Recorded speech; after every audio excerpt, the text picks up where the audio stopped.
So over this weekend, we had a lot of boyfriend snatching allegation in Nollywood.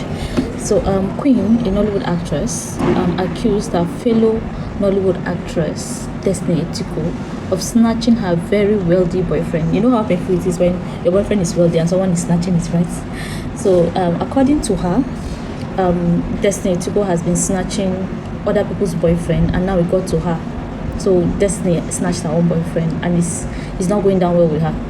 So she made this accusation, called out Destiny on social media and all that, and fans were going crazy. Fans love this kind of juicy gists. So Destiny has now sued Queen for 100 million naira. Yes, 100 million naira for defamation of character and the cease and desist. Tell us what you think about this. Do you think it's true that Destiny is snatching? I mean, she's a fine girl, right?